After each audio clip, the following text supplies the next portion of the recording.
Dice un viejo dicho que la culpa no es del chancho, sino de quien le da de comer. Y los que le dieron de comer a los corruptos de la FIFA fueron poderosas productoras y cadenas de televisión. Torneos y Full Play de Argentina, Globo de Brasil, Televisa de México, Fox de Estados Unidos y Media Pro de España. Pero ninguno de sus ejecutivos está preso.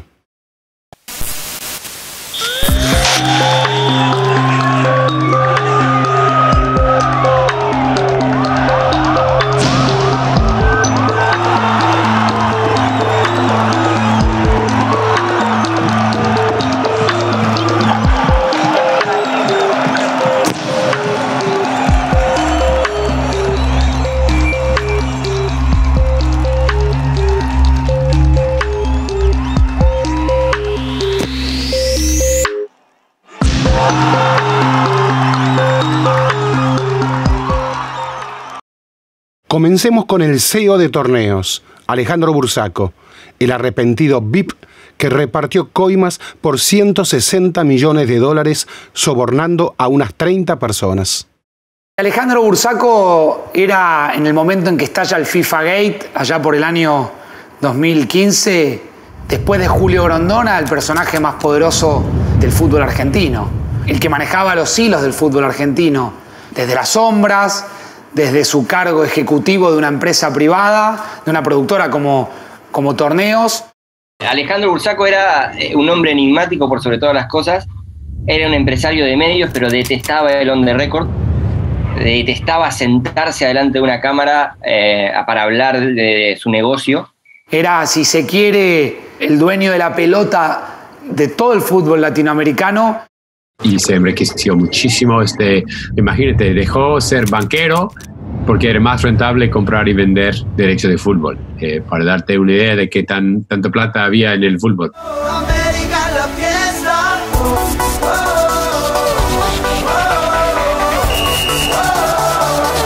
Bursaco podía llegar hasta Grondona. Bursaco era Grondona. Y Grondona era Bursaco. Habían generado entre ellos una relación filial que les había permitido construir toda esa red de sobornos monumental. ¿Socio en los papeles? La respuesta es no. Ahora, hay diferentes maneras de ser socio. Torneos, en la época de Grondona, acaparaba todos los negocios que se pudieran, todos los que se te ocurran. Era una especie de alter ego de Grondona en las reuniones y que gracias a sus dotes de lobista, porque básicamente era eso, un enorme lobista, se aseguraba que la FIFA le vendiera a él. Varias veces yo lo vi enojado, muy enojado, porque me decía, este muchacho tiene el signo peso grabado en la cabeza y nos va a mandar un can a todos. Lo único que le falta es firmar un recibo o recibir una coima. Finalmente terminó traicionando aquella vieja unión que tenía con Grondona y contando cómo le había pagado las coimas, en qué cuentas, de qué manera, y bueno, delatando absolutamente todo, con documentación, con la mención de distintas empresas offshore.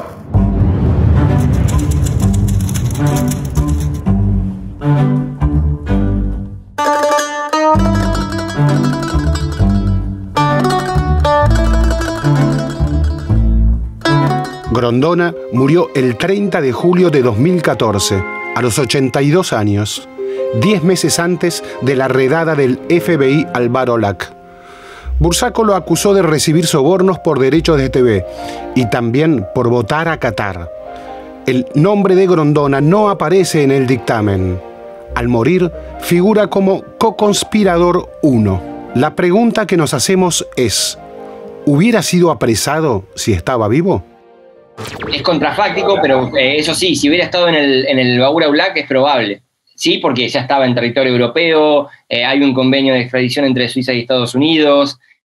A mí lo que me extraña es que Grondona hubiese recibido plata por algo en lo que él, esto me consta, en lo que él no quería. Grondona no quería que Qatar organizara un mundial. Bursaco se salvó por un pelín de no estar ahí adentro del Baur Aulac. En ese sentido sí, pero por la edad que tenía, sobre todo por eso, de hecho, después se murió y por esa razón no aparece nombrado como tal, es el co-conspirador 1, pero no aparece nombrado como Julio Humberto Grondona en ninguna parte de las acusaciones del FBI. Obviamente, yo no sé si tiene razón Bursaco, yo no te puedo decir que si Grondona me mintió a mí o Bursaco miente para mejorar su situación procesal.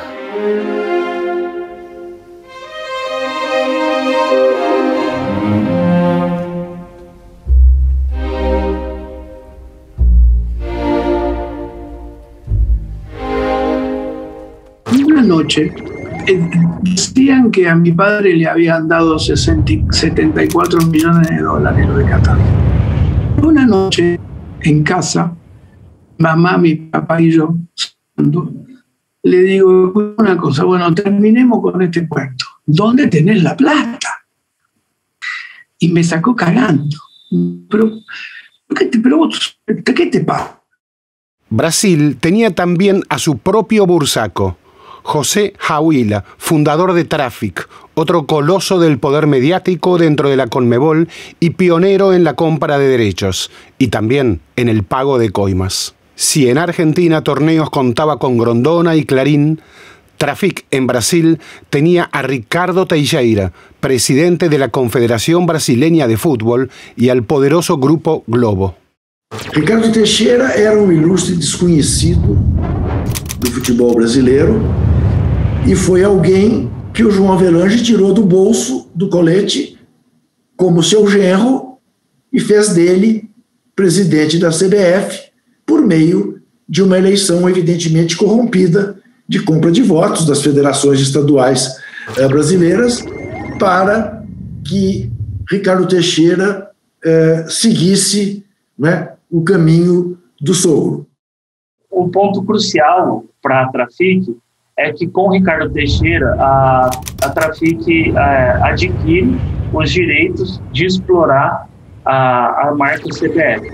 Então a Trafic ela passa a ter os direitos de vender de vender todos os direitos publicitários da CBF, inclusive os direitos de transmissões e também placas publicitárias. O Ricardo Teixeira, a vida inteira, foi o, digamos, sócio oculto da Trafic. Si Torneos era Bursaco, el gran arrepentido, Trafic era Haüila, el gran sobornador. Surge a Trafic com esses amplos poderes, com essa mina de ouro. O Ávila casa muito bem com o apetite do Ricardo Teixeira, que não entendia nada de futebol. Ese J. Ávila fue uno de los grandes influencias corruptas en Sudamérica porque él pagaba sobornos a todo, porque él compraba los derechos de Conmebol y también de CONCACAF y los vendía a las empresas televisivas, a los patrocinadores y todo.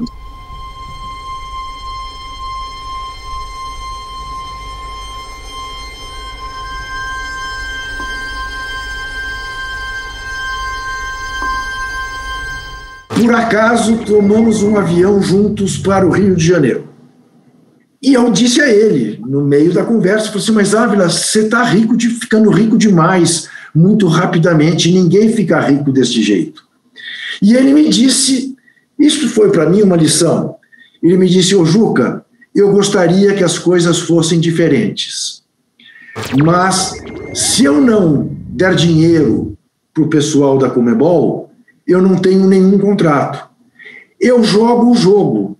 Eu não vim ao mundo para reformar o mundo.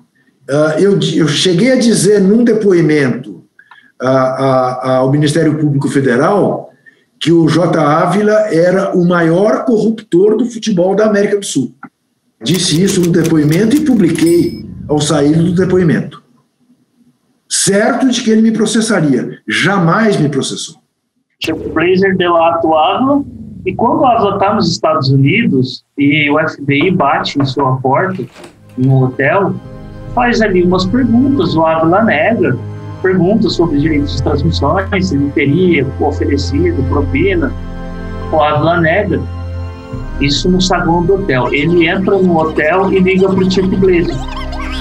Fala, Chuck, aquele negócio assim que eu te contei, você não fala, olha, vieram aqui, toma cuidado. Mas o Chuck Blazer já estava grampeado e o Chuck Blazer já havia delatado o Ávila. O Ávila seria condenado por 3 crimes, àquela altura do campeonato, com 71 anos, por lavagem de dinheiro, fraude eletrônica e obstrução à justiça.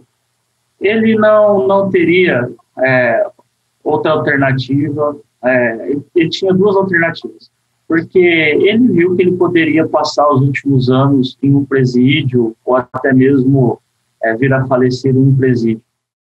Ávila distribuyó su fortuna en compañías offshore en el Caribe.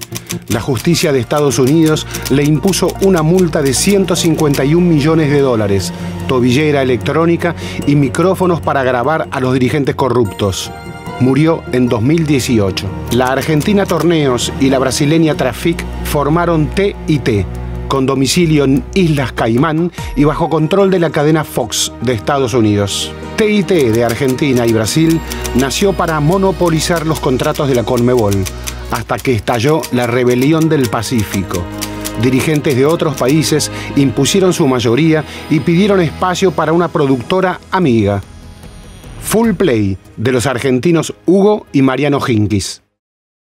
El empresario Hinkins y su hijo, que era muy joven, comienzan a comprar derechos de países poco atractivos para la época y menos atractivos para el comienzo de estos negocios. Colombia, Ecuador, Venezuela, Perú. Y entonces aquel competidor menor pasa a ser un competidor muy serio. Forma el bloque del Pacífico. Las reuniones claves dejaron de hacerse en el Hotel Bourbon de la Conmebol en Paraguay y pasaron a celebrarse en la residencia de los Hinkins en Punta del Este. Allí se creó una sociedad entre Trafic, Torneos y Full Play, Datiza, 33% cada una. Y ese porcentaje se mantenía a la hora de pagar los derechos, pero también, y esto es lo fundamental, a la hora de pagar las coimas. Se define justamente crear esta nueva empresa que se llama Datiza, que para variar iba a tener sede en el país más laxo en cuanto a la administración de capitales, que es Uruguay. Pero hubo un dirigente que se negó a romper el contrato original con Trafic y a firmar el nuevo acuerdo con Datiza. Fue el presidente de la Federación de Fútbol de Chile, Harold Mayne Nichols.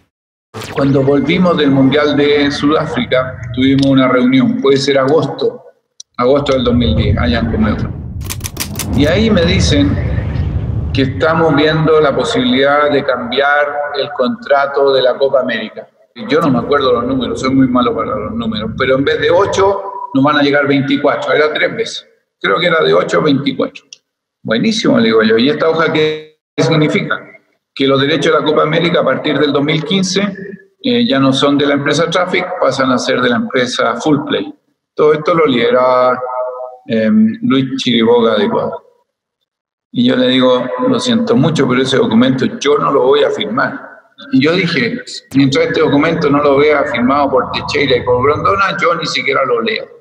Y ahí Chiriboga me dice, porque no se me olvidó nunca, ganaste 2 partidos en la Copa del Mundo y llegaste agrandado y te crees el dueño del mundo y qué sé yo. Yo, que soy de carácter rápido, me tuve que contener, dar media vuelta e irme, porque la verdad, bueno, las consecuencias las terminó pagando él, no yo. Y después de eso viene otra reunión seguramente en en octubre, y yo digo, no lo voy a firmar, es que ya lo firmó Grondona. Bueno, mira, hagamos lo siguiente, le digo yo, ya. La única firma que no estaba era la mía, la de Chile. Se indignó conmigo, se indignaron todos conmigo, y etcétera. Salí yo, llegó Sergio Jaude, firmó el documento, y la historia la conocemos todos. El único que no firmó fui yo.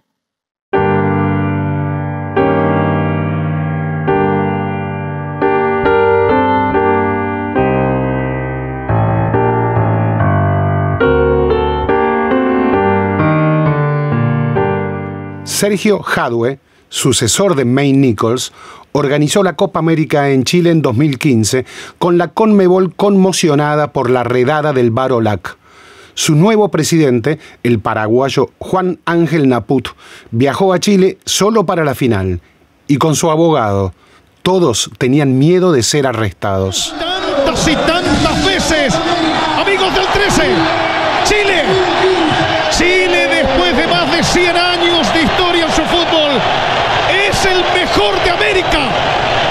escuchen en todo el mundo. Por un lado, Jadue celebraba en el Palacio de la Moneda junto con la presidenta Bachelet el triunfo de Chile de esa Copa América. Por otro, ya negociaba con el FBI. Jadue se entregó 5 meses después. Su ex esposa declaró en el juicio de divorcio que Jadue, protegido por el FBI, entró a Estados Unidos con $500.000 en una mochila. El chileno se sumó a la lista de arrepentidos del FIFA Gate. Al año siguiente, 2016, la CONMEBOL celebró una Copa América extra, la Copa del Centenario de su fundación. ¿Dónde? En Estados Unidos, donde el FBI jugaba de local. Traffic, enojada con la CONMEBOL por la aparición de Datiza, había radicado una demanda en un tribunal estadounidense. Ese juicio fue más agua para el molino del FBI. Hasta acá el mundo CONMEBOL. Pasemos ahora al mundo CONCACAF, la Confederación de Norteamérica, Centroamérica y el Caribe. El gigante mediático aquí se llama Televisa.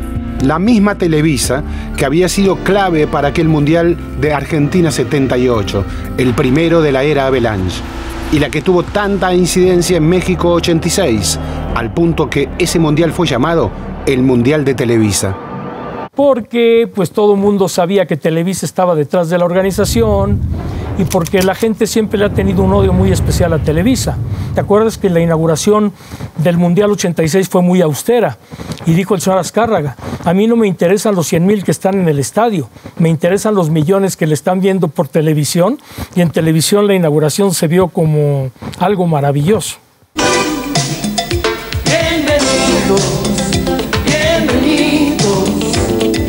México recibe a sus amigos. Yo no le veo nada ilegal en el asunto. La Federación Mexicana de Fútbol es manejada por Televisa.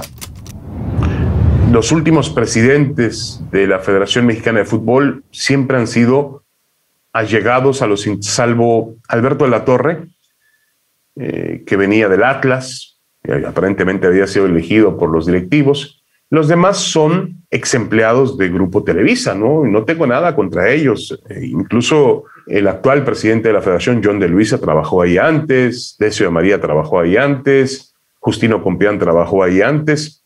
Son gente colocada por Televisa para manejar sus negocios, porque la selección mexicana de fútbol es muy importante. Televisa sufrió un primer golpe cuando Bursaco la acusó de pagar coimas. El segundo golpe fue que las coimas eran pagadas a través de una subsidiaria desconocida con sede en Suiza llamada Mount Rigi. Investigación del periodista Tariq Panja en el New York Times. It's a wholly owned subsidiary of Televisa, the Mexican TV giant, that is based in Zug in Switzerland. Mount Rigi is, it's a holding company that bought TV rights for 4 editions of the World Cup. For South America, excluding Brazil. En los 70, la empresa OTI, que le compraba a FIFA los derechos de transmisión de los mundiales para América Latina, pasó a llamarse Mount Rigi, pero siempre fue Televisa. Que OTI y Mount Rigi son lo mismo con otro nombre, por más que a Televisa no le guste nada. Que muchas veces las mega empresas y los grandes grupos hegemónicos de medios terminan teniendo que armar sistemas paralelos para poder de alguna manera vehiculizar sus chanchullos, o si se quiere, sus irregularidades y también la recepción de coimas, ¿no? Las dos principales beneficiadas fueron Fox y DirecTV, si se quiere. Y en el caso de Fox es prototípico, primero porque tenía la gran mayoría de los derechos de Libertadores y Sudamericana, los dos principales torneos a nivel de clubes en Sudamérica. ¿Cómo es posible que después de tanto tiempo de quedarse con todos los contratos no aparezcan en ninguna acusación del Departamento de Justicia? Ahí no hay nada limpia, pero eso sí podemos decir que Rupert Murdoch, que controla el Fox y también el Sky, y probablemente es el figura más importante en los derechos de fútbol en el mundo. Ese señor no tiene ningún problema con pagar el precio necesario para controlar el fútbol donde sea. El propio Bursaco lo confirma en su declaración en el juicio del FIFA Gate en Estados Unidos, confirma que las que pagaron las coimas fueron torneos, Televisa y Fox. Pero todo, o casi todo, comenzó a desnudarse en los tribunales de Brooklyn, en Nueva York, en noviembre de 2017. Fue la primera etapa del juicio del FIFA Gate. Fue el primer momento que todo el mundo empezó a ver cómo era realmente la drama de este caso. Tenemos testigos que cuentan de que todos los mundiales, las sedes de mundiales eran comprados, que Qatar, que Rusia, que cuando Sudáfrica tuvo el mundial, hasta cuando Alemania tuvo el mundial hace pocos años, 2006, todos eran comprados. Bursaco tendría un rol destacadísimo. Confesó como un informante de lujo. Termina siendo un testigo clave y estrella en todo el juicio. Yo creo que habló como 4 o 5 días durante el juicio, si mal no me acuerdo, y era realmente poderoso en su papel de testigo y ayudó mucho con el caso y implicaba un montón de personas y realmente apuntó el dedo a todo el mundo. Pero el caso, yo creo que sería mucho más difícil conseguir una condena en el caso si no fuese por Bursaco.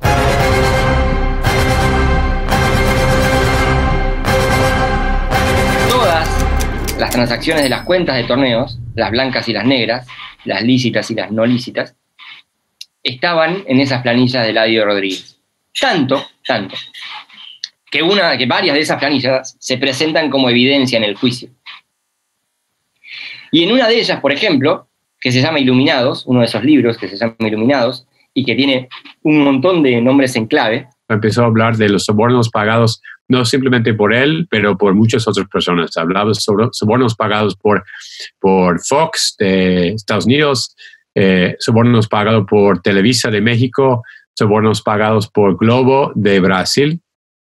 Hablaba de sobornos recibidos por Grondona en Argentina y Teixeira en Brasil y Leos en Paraguay, y hablaba de cómo los tres recibían sobornos y negociaban sobornos de Qatar a cambio de su voto para el Mundial, para los derechos de la televisión también. Realmente hablaba de inundaciones de dinero que venían de todas partes. En esos cuadernos a Grondona se lo identificaba como el Papa. Así se lo tenía identificado a don Julio, y todas las anotaciones figuraban miles y cientos de miles de millones de dólares asignados al Papa. El Papa, para ese entramado de sobornos y de coimas, era Julio Grondona. Santiago Peña, ejecutivo de mercadotecnia de Fullplay, confesó al tribunal los siguientes apodos. El venezolano Rafael Esquivel era Benz. El ecuatoriano Luis Chiriboga era Toyota. El boliviano Carlos Chávez era VW. El paraguayo Juan Ángel Naput era Honda. El colombiano Luis Bedoya era Flemic. El chileno Sergio Jadue era Kia. Y el peruano Manuel Burga era Fiat. En mayo de 2021, el banco suizo Julius Baer admitió haber lavado $25 millones de Julio Grondona y su familia por coimas de la empresa Torneos. La plata del fútbol, ¿de quién es? ¿Es de un banco? ¿Es de una financiera? ¿Es de una empresa? ¿Es de una multinacional? ¿Dónde está? ¿De quién es? ¿A quién se perjudica? ¿A quién se le roba? En la mentalidad del que cobra la coima. Entonces el coimero le dice, esto se licúa con la venta de los derechos. ¿Sabés quién lo termina pagando? Uno que va a auspiciar el campeonato mundial o la Copa América dentro de 4 años. El que vende seres eléctricos, cualquier sponsor de eso termina pagándolo. Passione fútbol.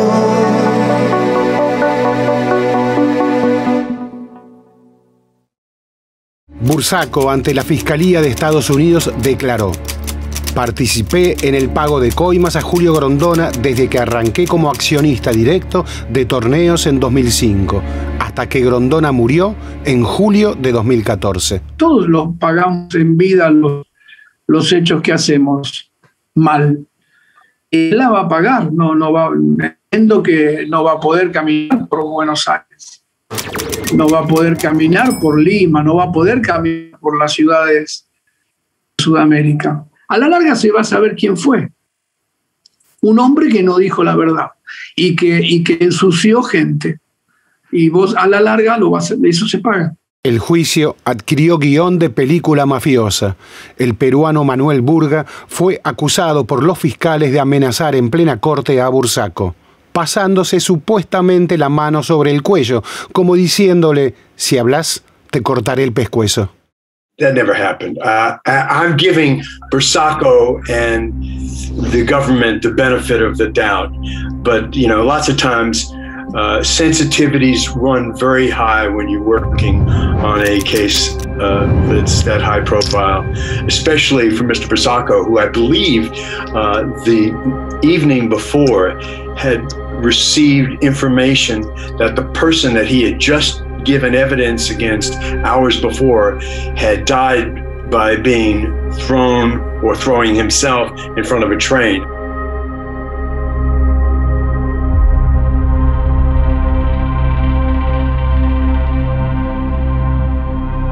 Y hubo más drama. Una semana más tarde murió en un asalto el exgerente de Televisa, Adolfo Lagos. Fue justo después de conocerse que Mount Rigi, pagadora de sobornos, era la reemplazante de la OTI como nueva intermediaria en la reventa de derechos del Mundial. No sé, porque yo conocí a Adolfo Lagos muy poco. Sabía que estaba encargado del desarrollo de empresas como Easy, estaba más metido hacia empresas de cable y telefónicas, pero bueno, es sorprendente que se vaya a andar en bicicleta con la espalda y se muera, ¿no? O lo mate. Otra de las audiencias más tensas del juicio se produjo durante el testimonio del Bursaco brasileño, José Jahuila. Então, Ávila estava assim bastante nervoso, com a saúde debilitada. Ele havia sofrido, ele sofria de processo de hipertensão pulmonar e ele contava com o auxílio de tubo de oxigênio para dormir, inclusive. Ele fazia sessões diárias de fisioterapia. Ele teve câncer debaixo da língua há uns anos atrás. Então, Ávila tinha uma saúde bastante debilitada. Llegó con un tanque de oxígeno y en algún momento la misma jueza pidió un receso, un reo, porque el tipo estaba tan confundido y tan mal que daba pena y le dio preocupación a la jueza que no estaba bien. Y ahí él dio detalles de cómo fue preso, cómo comenzó a pagar, a quién pagaba, cuánto pagaba, por qué pagaba. Eso fue muy impresionante y me acuerdo sobre todo de la primera vez que pagó un soborno, que fue a Nicolás Leoz, porque se reunieron en un hotel, si no me acuerdo mal, en Colombia, para tratar de los derechos de una Copa América. Y los presidentes de las asociaciones nacionales firman el contrato. Leoz recoge el contrato y dice, yo no voy a firmar, y se va. Y se termina la reunión y Ávila se queda sin el contrato. Va a la habitación de Leoz y Leoz dice, si no me pagas $1 millón, no hay contrato. Y Ávila paga, él confiesa, ¿no? Paga y dice, en ese momento no debería haber pagado. Ahí empezó algo que nunca más pude detener. Las que siguen son solo algunas de las conversaciones que Jahuila grabó para el FBI. ¿Quién puede ser perjudicado con esta cosa? ¿Quién se con el contrato? ¿Con este tema? Y todos. Si viene la... Prejudicado. ¿Quién puede se perjudicar con eso? ¿Alguien? Comebol puede sufrir algún prejuicio con eso? ¿Puede? Todos. ¿Cómo? No, ¿Cómo? no. Me diga cómo. Todos cómo. Comebol no. Winmatch sí. Todo puede haber perjudicado por eso. Todo. Mañana viene la agencia de lavado de dinero de Buenos Aires, por decir elegiste una, más o la de Brasil, o la DEA, o cualquiera, y dice, ¿qué es un todo pago? No, esto no tiene consistencia, empieza a rastrear, Wimatch se la dio a este, empieza a ver ¿a dónde llegó? Estamos todos presos. El 7 presidentes son porque hay un país que no le damos nada. ¿Por qué? Porque es honesto, ahora lo acaban de echar. Según Globo Esporte, el honesto era Sebastián Bauza, representante de Uruguay, quien había rechazado firmar el contrato con Datiza. Antes, recordamos, se había opuesto también el chileno Maine Nichols. Pero habría un blanco fallido, Teixeira. E tentar gravar o Ricardo Teixeira, né, numa cena patética que o Ricardo Teixeira percebe, né? Foi dos momentos mais habilidosos e inteligentes do Ricardo Teixeira. Percebe que está sendo gravado pelo J. Ávila. Naquele jantar é até uma cena cinematográfica, assim, se a gente for imaginar. Porque ali existia entre os garçons agentes da FBI infiltrados, gravando a conversa. E o Ávila começa a fazer perguntas de contratos antigos, de situações antigas. Então, o Ricardo Teixeira se toca ali. Se toca diante das perguntas do Ávila, em que o Ávila estava gravando a conversa. Ele dá um soco na mesa e grita, filho da puta, e se levanta e vai embora.